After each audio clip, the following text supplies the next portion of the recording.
Ассалаумағалейкум құрметті достар. Бүгінгі сабақта біз салық төлеушінің жеке кабинетіне кіріп үйренетін боламыз. Ол үшін біздің компьютеріміз интернетке қосылған болу керек. Екінші, Enslayer қосымшасы орнатылған болу қажет. Және үшінші, браузерді ашамыз, іздеу жолағына салық деп жазып поискқа жібереміз, яғни іздеуге жібереміз. Іздеу нәтижесінен кейін бірінші тұрған, яғни кабинет налогоплательщика деген үстіне шертеміз. Сайт жүктелгеннен кейін ECP бойынша кіру деген батырманы шертуіміз қажет, яғни войти по ECP дегенді. Сол кезде астына қызыл ашып шығады, яғни Enslayer'ге қажетті плагин орнатылмаған деген сөз. Оны тексеру үшін төмендегі бұрыштағы жоғары қараған стрелканың үстінен басамыз. Одан кейін Enslayer үстінен басып, мышканың оң жақ батырмасын шертеміз.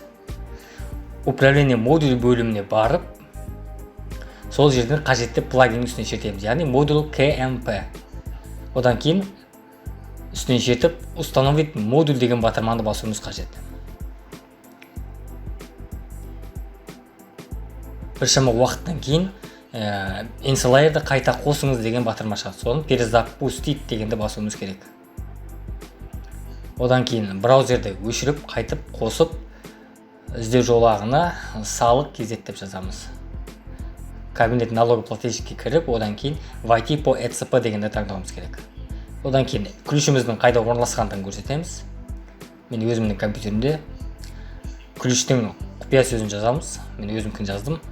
ОК батырмасын шертеміз. Выборатты басып, біз салық төлеушінің жеке кабинетіне кіреміз.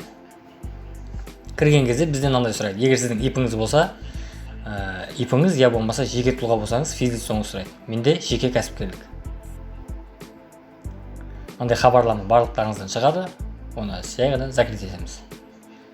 Көріп тұрсыздар, салық төлеушінің жеке кабинеті осы жерде тиісті жұмыстарды істеп жүргізуіңізге болады. Құрметті достар, біздің YouTube арнамызға тіркеліңіздер. Сіздер үшін пайдалы видеолар міндетті түрде шығып тұрады деп уәде беремін. Құрметті достар, біздің YouTube арнамызға тіркеліңіздер. Біздің YouTube арна білгім келеді деп аталады. Сіздердің жай ғана тіркелулеріңіз бізге алға жылжуға үлкен шабыт сыйлайды. Рахмет көп-көп.